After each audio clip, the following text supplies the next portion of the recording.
in depth on the actual life of a game developer, while I'll focus on the tools. So let's show the.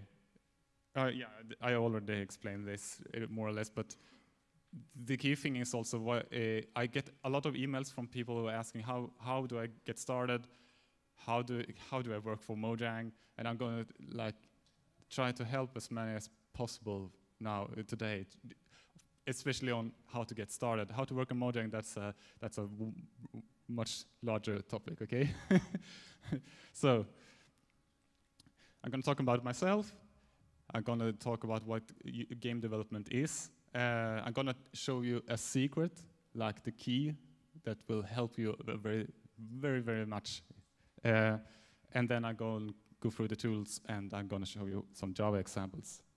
So I'm 34 years old.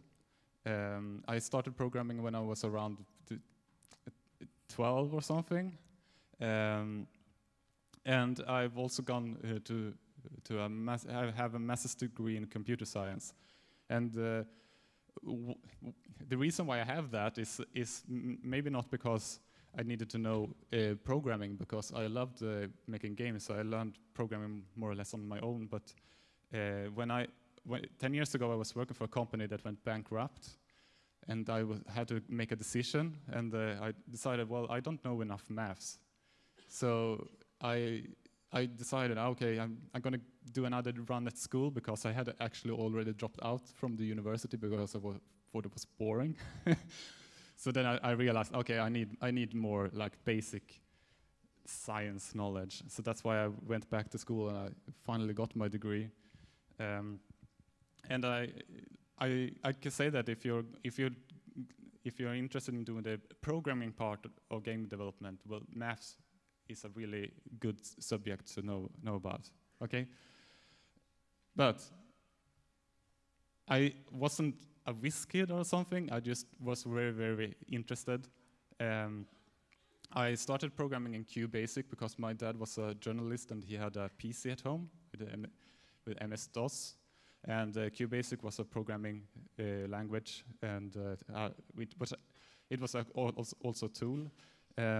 And it came with some examples, and that's basically how I learned to code, because I used these samples and I modified them to make, like there was a game called Nibbles, and I added, it looks on like in the picture on the left.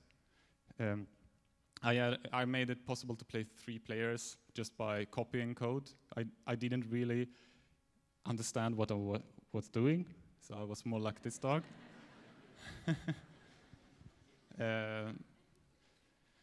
But I was very interested. Oh yeah, I forgot to mention that at the bottom of all the slides, there's a link. In this zip file, you will find both this presentation with comments, and you will find all the examples that I'm going to show later. So you can download this to try these examples at home. Yeah, so I was just playing around, and it wasn't until I was about 17 years old or something that I finally started to understand how to actually start from scratch and get to something that I wanted to do. So don't be upset if it takes a long time to learn these things. So I'm a programmer, and you write computer code in order to tell the computer how to make it. You basically describing the rules to the computer, so you can move things around, and you tell the computer what happens when things touch each other, and like what are the rules for the score and so on. So that's what the programming part is. But a game consists of much more than just code. So it also has, like, you have to see something, and you have to hear something. Well, you don't have to, but it's often overlooked and it's a very large part of the experience of playing games, the audio. So there are other things you can focus on if you want to make games, because as I'm going to show you, the tools have become so easy to use that a lot of them help you with the coding if you're more into doing like an art experience rather than just like spaceships shooting at each other.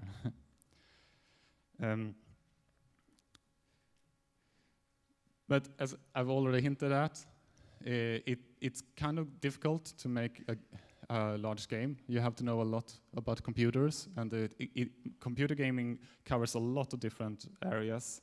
Like even like in AAA projects, it's not uncommon that the game itself actually has a database. So you have to have database knowledge, and it's a really complex area.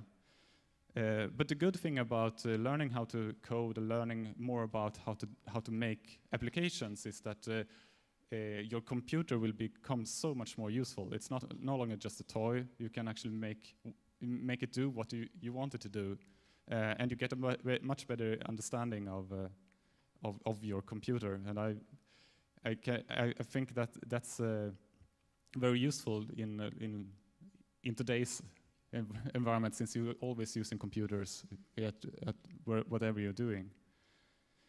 Luckily, the tools have gotten better, and there's this secret I was hinting at that is on your side. I didn't have this when I grew up, so that's why it took like a long time for me to learn to make games. And I also didn't know anyone that was coding, so I was just trying out everything. But there's one really good thing today that I didn't have. Do you have an idea? Yeah, exactly. Yeah, you have this. So basically, I'm done.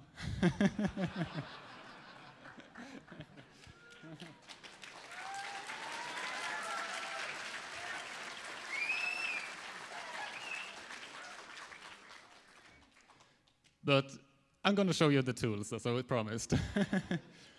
But absolutely, if there's something you don't understand, and you just type like Java, how to make interface or something, and then you'll get tutorials and articles and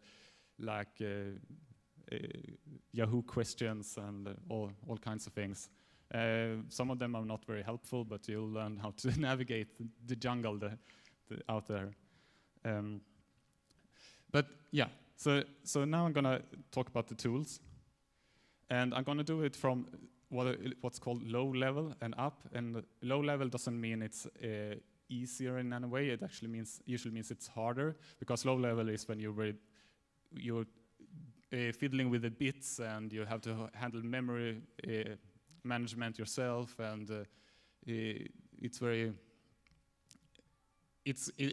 can be good in one way because you can actually optimize things very in a much detail, but it also usually takes more time to develop applications in a low-level language. And then I will go up all the way to where you don't actually see any logic code at all. It's just tools you drag and drop to make games in this case. So let's start with C and C++. This picture is from one of the games I made. It's completely written in C++. It's called Harvest. The C++ is a low-level programming language. It's used in what's called game engines most of the time, but almost all game engines these days, they try to cover or put layers on top of the C++ because the problem with C++ is that it takes very long time to develop, and you want to have something more flexible, so you usually put on scripting languages and other layers on top. So in a sense, this programming language, how many have heard of C++? Yeah, good. Okay, good.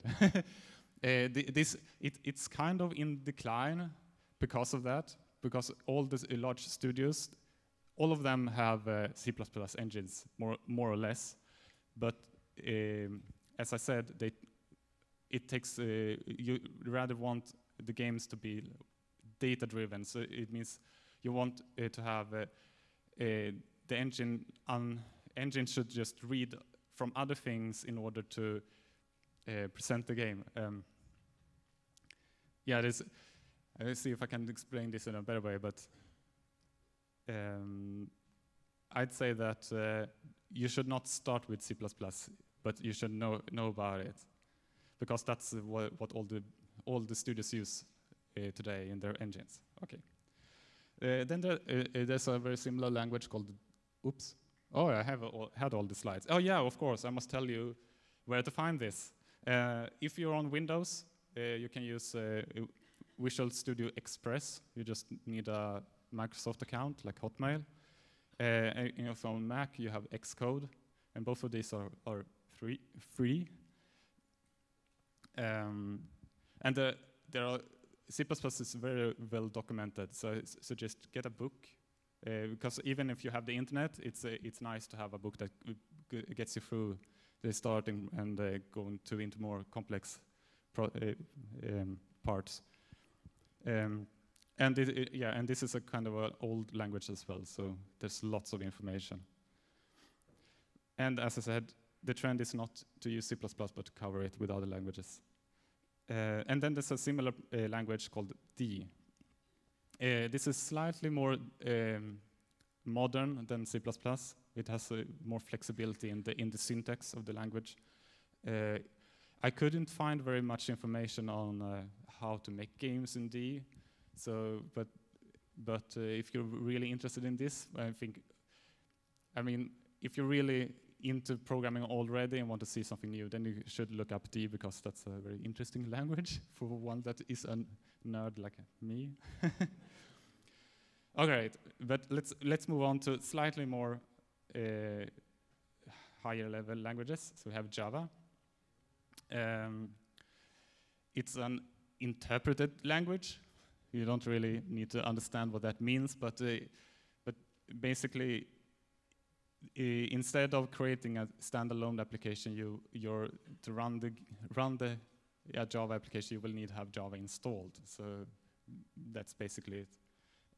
And as I write, it's a stable career choice today, because if you're a consultant, almost everything is in Java or in C#. So, and in my opinion, it's a nice language in the sense that it helps you with the complex parts of C++, like memory management, and it's very easy to make synchronized network applications.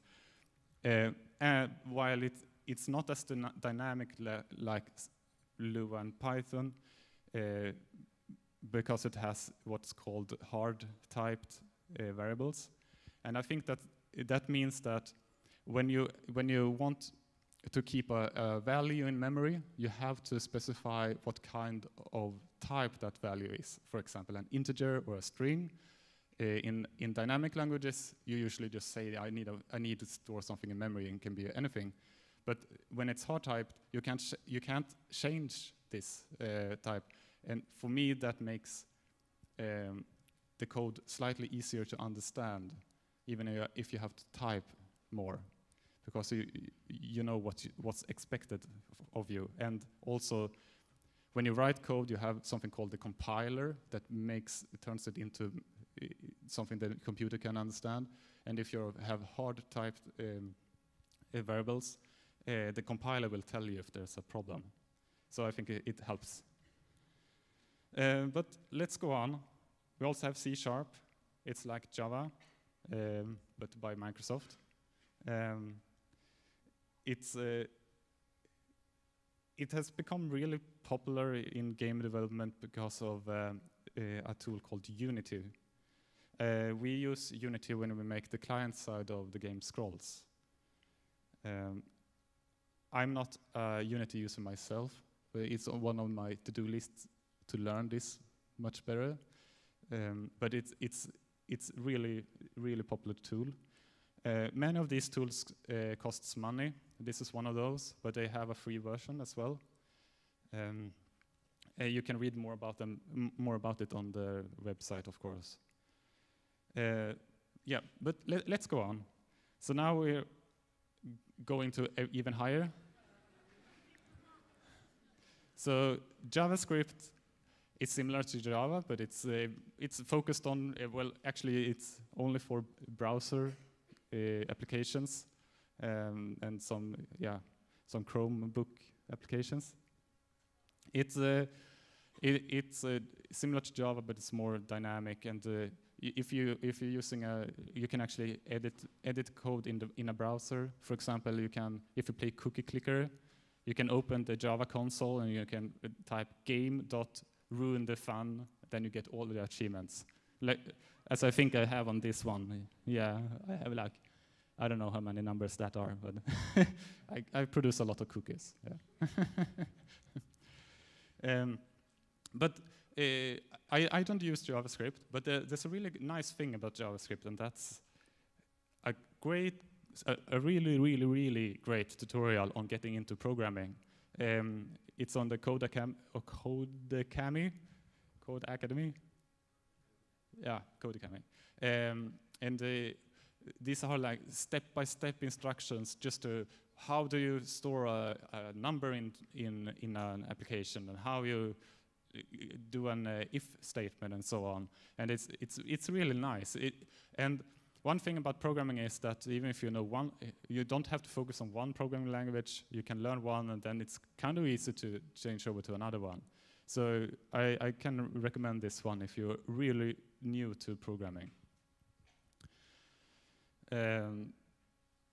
Let's see here.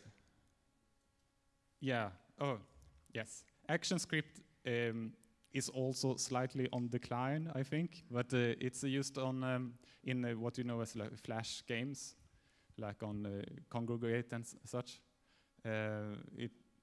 I don't know much about this either, but it was very popular until Apple and Adobe started fighting each other. But this is also the tools for doing Flash games are also very good for making games. Obviously there are lots of Flash games. So if the reason why I'm taking up all these different tools, if you may know someone, you may have a neighbor or someone that actually uses one of these, and then I'm gonna repeat this later, but you should pick one that you can get the most help with. So if you know someone that knows one language, it's much easier to work together, I would say. But let's go on. Then there's a tool called processing. It's used by one of artists in Scrolls for, he makes his own games in his spare time. It's also in like both a language and a tool, and the selling point is, yeah, it's apparently for artists who wants to get into programming, or programmers who want to become more artistic. And you can look it up. There's also Blitz Basic, which is also a tool and programming language. It's focused on making games. I started out with, as I said, with QBasic, and the language itself is it's easy to understand language. So you can look that up.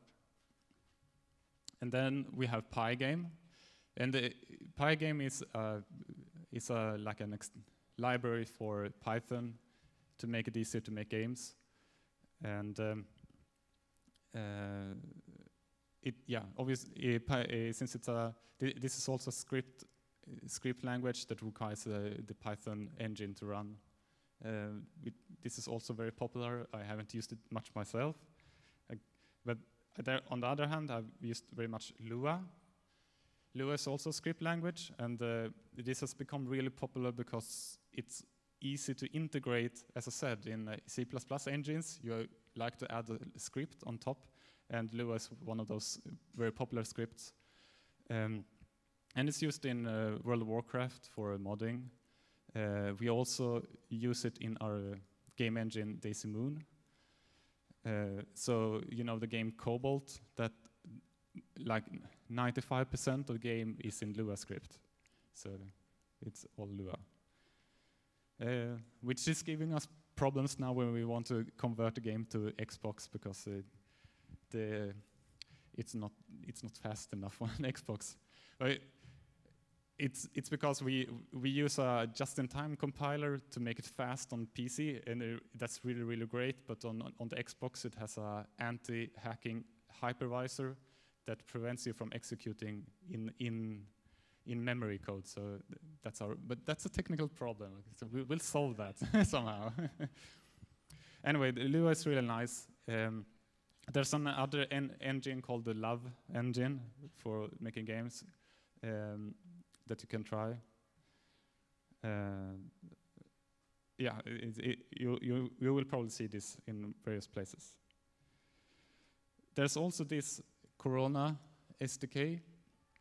It's a development kit for making games and applications for smartphones and tablets. And I tried this last week, and this is also real nice. The code is, you also write the code in Lua script, and it has lots of helpful tools for making games quickly. So at the next Mojam, I have planned to try to make a game in Corona, just to learn something new.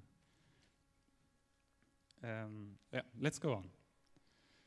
Now we're getting into the topic of like more tools that only make games and that are intended to help you with the programming. And one of these is Multimedia Fusion. This was the tool that Daniel, who is coding most of Cobalt, got into game development. Yeah, this Multimedia Fusion and GameMaker are very similar. It has like drag and drop rules, and if you want to have more control, it also offers like a kind of their own scripting, and you can also attach other scripting languages, for example, Lua. GameMaker was the base for Hotline Miami, if you know that game, and the original Spelunky, and yeah, a bunch of like indie games. Yeah. But let's go on. Then we have games that are where you make games. So it's a game itself to make a game. For one of them is the Craft Studio that was showcased at MINECON last year, and they showed this Craft Fighter, which was Street Fighter with Minecraft characters. It's like a collaborative tool to make games, so that's also kind of cool.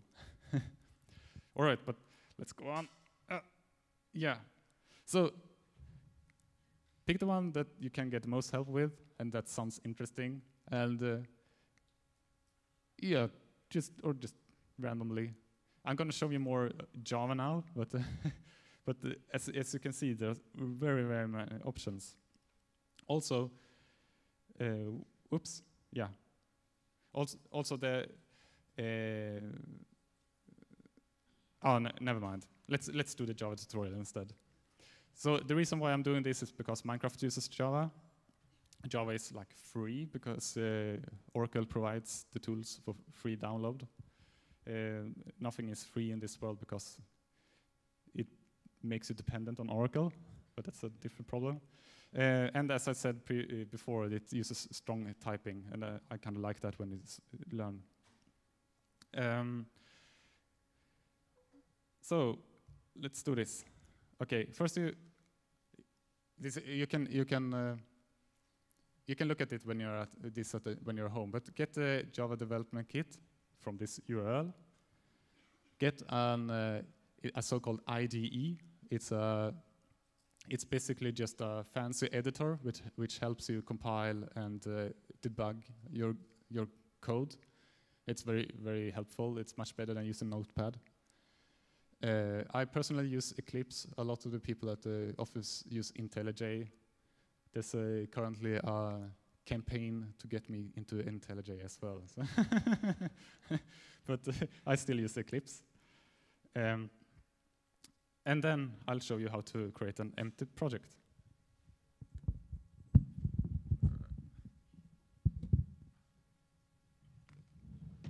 Let's see.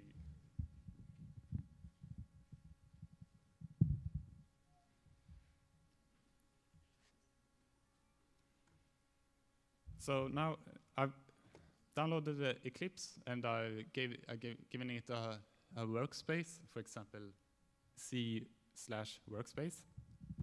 It looks like this then. So you have to go to the, hello, here, to the workbench. There you go. It looks like this. So you just, I right-click, new, Java project. I call it new. Finish.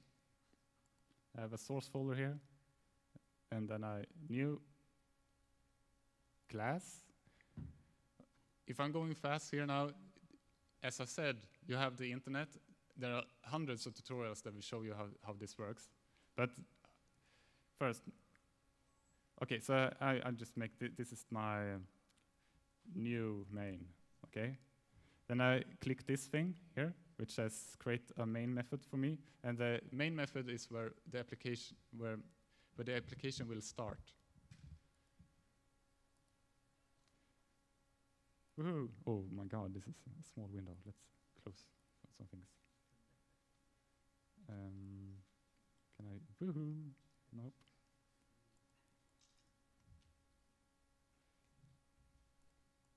All right. Now I can. Oops. Oh, never mind. I forgot to give it a package name. Never mind. I can run as Java application. And now window, show, console. There you go. Nothing happened, but it ran. So we do this. Oh. Sorry. And well, this is why one of the reasons why you want one of these integrated development environments, because it helps me with giving me what methods are available, and that's an interesting way of finding new things. In this case, I happen to know that I want to print something, print a line. Oops. And all project starts with hello world. Oops, world. And then I run it again, and I get hello world here. Woo!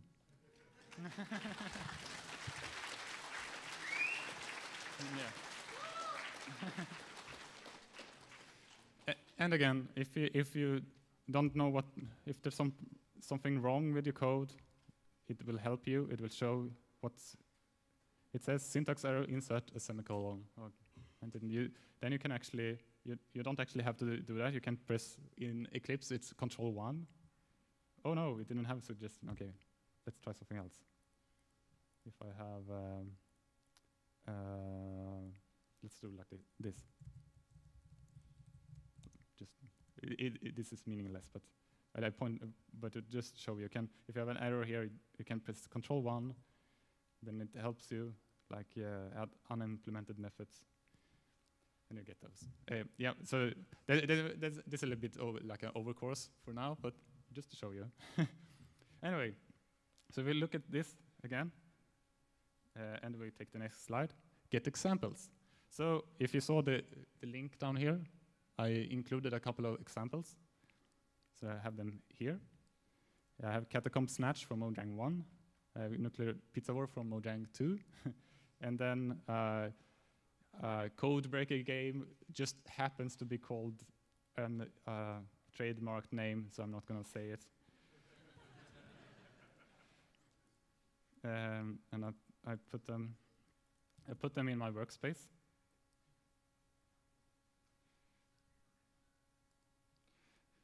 And then, yeah, I can import. Yeah. I choose existing projects in the workspace. I find my workspace, which is actually workspace 2 in this case. Okay. And it finds the projects for me. So I just finish. There we go. So I'm going to show you first. Okay. Now I actually have to read the instructions. But that's a good thing, because I included a README. Open. Yay! So we have, this is also included with the zip file, because in order for the Java to find like the pictures and sounds for these things, you have to give it some information. So you need to add this.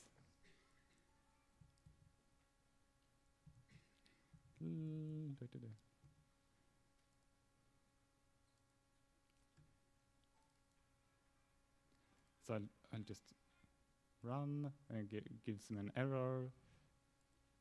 This is described in the instructions, but when you run it the first time, it creates a run configuration. You can go into it, you choose the one, and then arguments, add this. Let's try it again. Oh, there you go. So you have this one. Okay. Oops, the brightness. So, yay. Okay. But but yeah.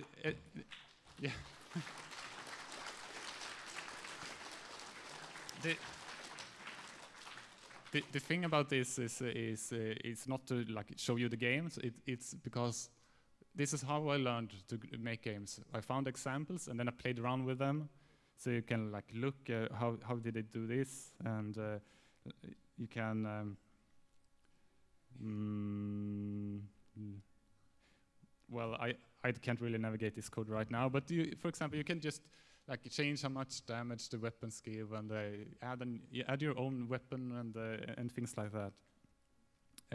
But I'm gonna show you another example here. If you're really new to programming, I wonder if I can make this. Yeah, like that. If you're really new to programming, there's an interesting way to code that I did in the beginning, and that is to do everything really sequentially. I mean, like when you want something to happen, you make it happen like right there, and you don't try to like make the code clever in any way. And I'm gonna show you what I mean. In this example, it's a text adventure. I have made this get selection method for you, but when you make a selection, you go directly into that part of the game, and then you make a new selection, and you go directly into that part, and then you go directly.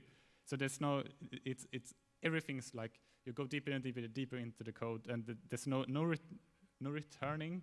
So when you're done, you just call the method again, and when you don't want to, you go to city again. Like in a real coding world, you wouldn't do this because there's something called a stack overflow.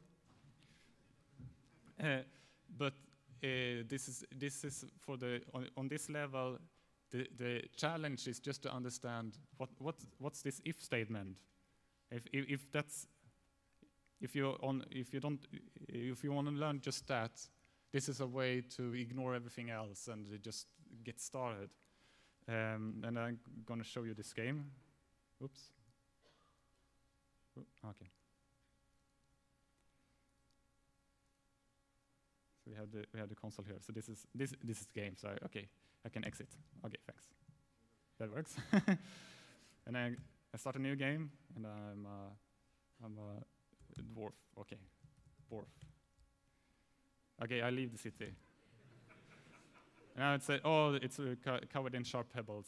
I cut my bare feet, so it's game over. Okay. So let's try again. I'm at dwarf again. It's dwarf 2. So okay, I need shoes. So I go to the shop. I buy the boots, and then never mind. I leave the city. I encounter an angry goblin. Okay. Now we're fighting. So I received 19 gold. I encounter another goblin, another goblin, and now I'm tired. So I return to the city.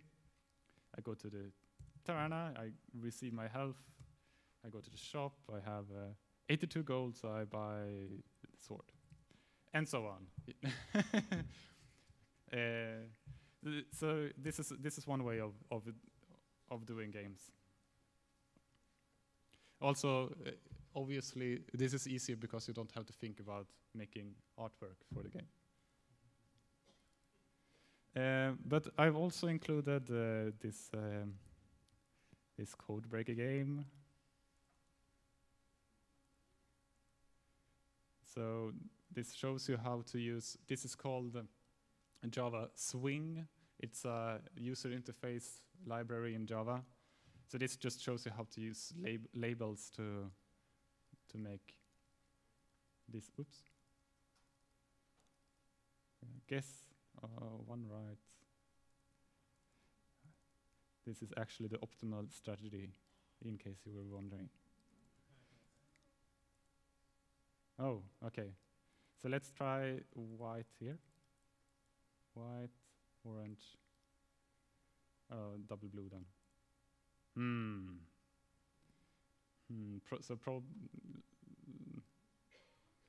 Let's.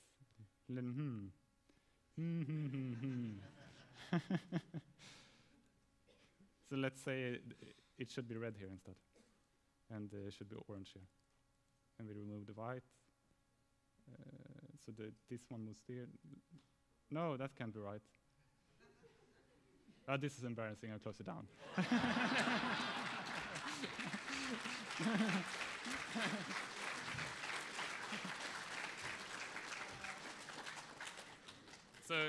So you have the code for this as well. Then this was actually an example I pulled from the internet, so I haven't made this, but you can find in this README here. It's a set code. I don't have internet here, so I can't click it. But this has lots of tutorials on how to make all kinds of both games and applications and such in Java. Let's see here. It looks like this. Oops. Okay. Sorry. This is also described in the. So I have to actually do.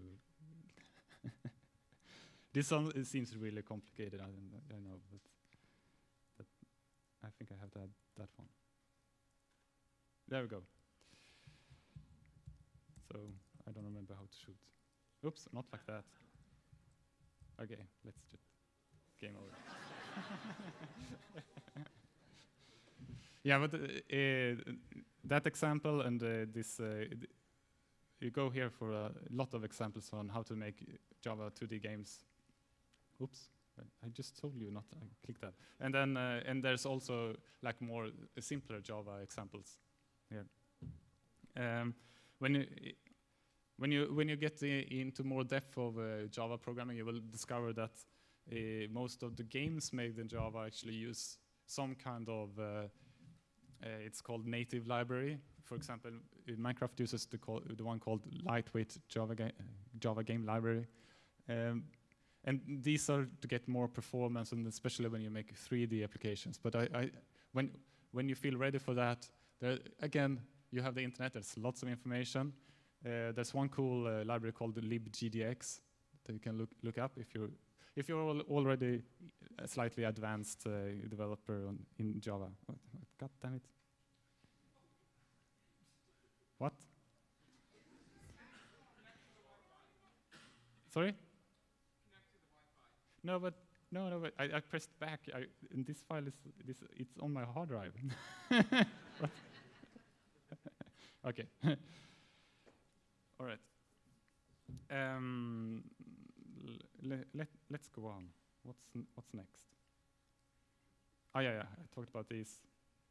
Search for more tutorials. There are plenty. Or get books. That's the good thing about books is that they are usually structured in a more I don't know the English pedagogic discipline. It's pedagogisk in Swedish. Yeah, well, they show you things in a good order, okay? And then I suggest you clone the classics. That's a very good way of learning to go do games. For example, Pong, Snake, and yeah, the other games you can see here. And let's see here. There's more than just code, of course. You will have to make sound and artwork.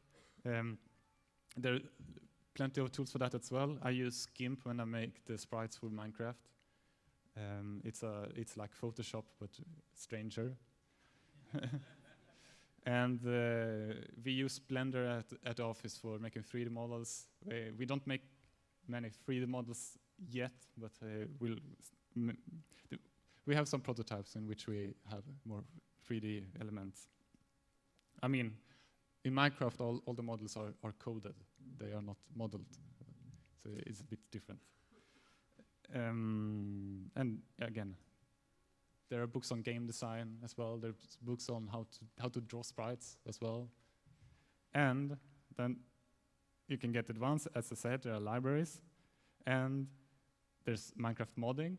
If you know Java, there's a Minecraft coder pack by Michael, who is now on the actual Minecraft team. Just go to Ocean Labs in the URL here.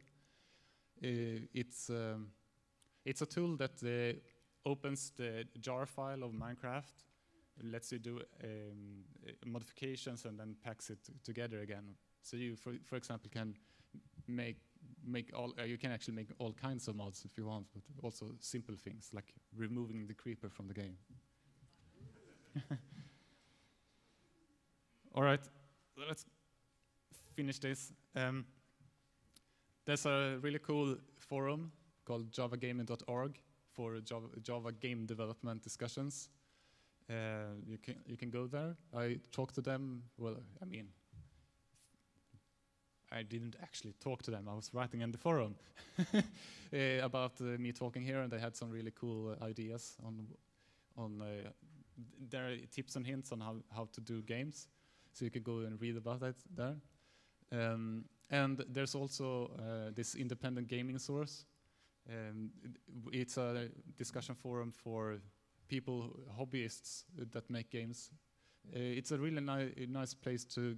It's less about programming and more about what is a game and what's good game design, and get ideas for new games. Like a lot of the games that are popular today have their roots in the independent gaming source. For example, Minecraft and Infiniminer that Minecraft was inspired by, and Spelunky and Hotline Miami and so on. Yeah. And so I'm very glad you all came and listened to me. And again, there's another panel on getting started with game development if you want to know even more about this. Thanks.